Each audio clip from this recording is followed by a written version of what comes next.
We have a wonderful Republican Congress, and the question is whether or not we do the two bills or one bill. And, look, I can live either way. I like the idea of the one big bill, but I can live either way. But they'll be coming down. The senators also will be coming down, and then ultimately we'll be meeting in the White House in a few weeks. Well, it's President-elect Trump at Mar-a-Lago, this long, expansive news conference. They're talking about the possibility of either one reconciliation bill in the House that would go then to the Senate, or two, perhaps. Fox Digital writing that Trump GOP senators to huddle at the Capitol, weigh strategy on budget, taxes, and border. President-elect will meet with Republicans in the Senate on Wednesday as he prepares to take office again at the end of the month, hit the ground running on his agenda. The Trump transition team confirmed the meeting with the Senate GOP, who are now in control of the upper chamber, to Fox News Digital. Okay, let's bring in our panel early tonight. Former Republican National Committee Communications Director Douglas High, Matt Bennett, former Deputy Assistant to the President for Intergovernmental Affairs under Bill Clinton and co-founder of Third Way, and Amy Walter, publisher and editor-in-chief of the Cook Political Report. Well, Amy, that was all over the place as far as topics. There was a lot. Yeah. It was, if you think about press conferences and what we've seen over the last 4 years, it was probably more time-wise than we've had interaction-wise. What did you take away from it most, news-wise? I think everything that you pulled out was probably the newsiest, especially the stuff on the Panama Canal, which really was pretty much brand new, wasn't something that was talked about on the campaign trail. But really what I took away from it was that the Donald Trump that we're seeing today is very similar to the Donald Trump that we saw in his first term.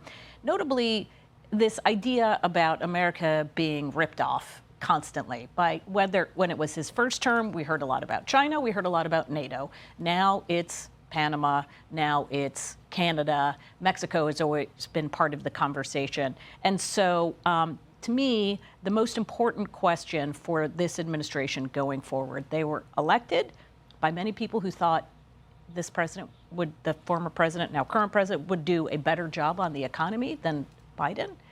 But what they're looking for is something closer to home. How is it going to impact their day-to-day lives? Not necessarily looking for more sanctions or to get into long, drawn-out political or other battles with Panama or a debate over Greenland. The Trump world people would tell you that they can walk and chew gum, that they can get the legislative stuff aside, that they're going to have a list of executive orders that go out on day one on a host of different issues. But that these issues, Panama, Greenland, Canada, are in the president's front of mind, and he articulates them.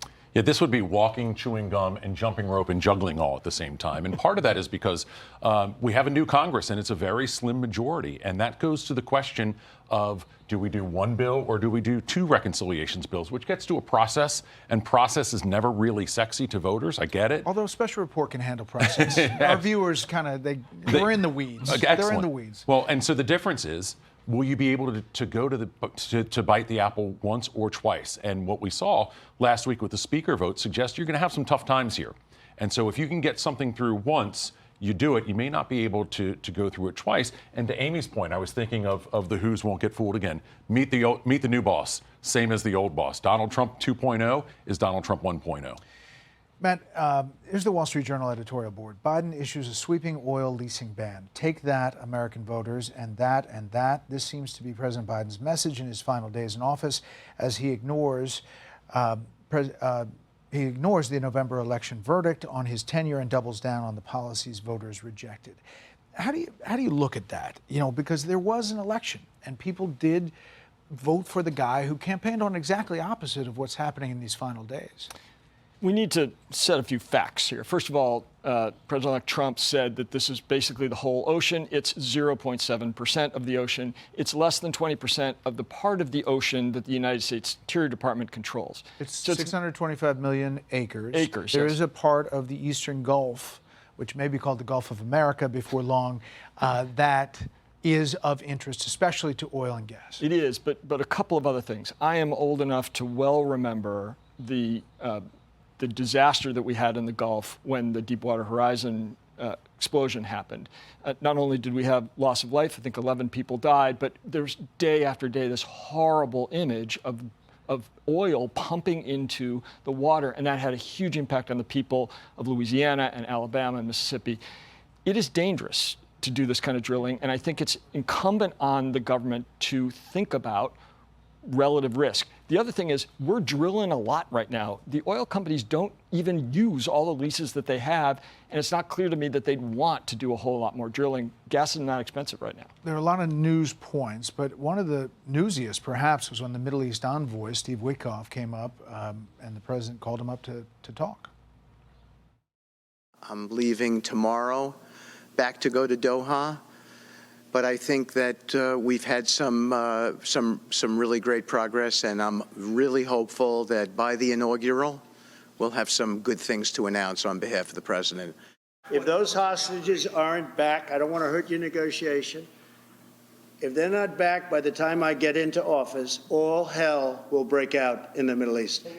Amy, we don't know what that looks like or what that definition is, but to Witkoff's point, they do see a lot of progress. We've seen that before. Right. But as we are saying goodbye to the 39th president, who on Ronald Reagan's inauguration received the 52 Americans in Iran. It does feel a like little. we are right.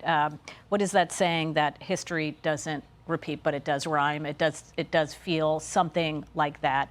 And look, this is a president who likes to get W's quickly.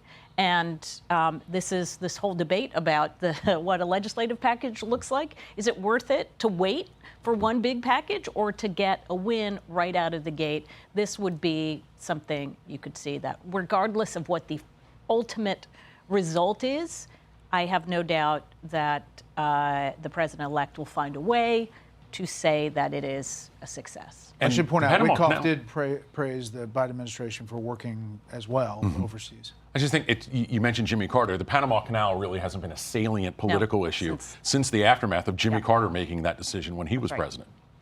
Yes. Panel, we'll see you later in the show.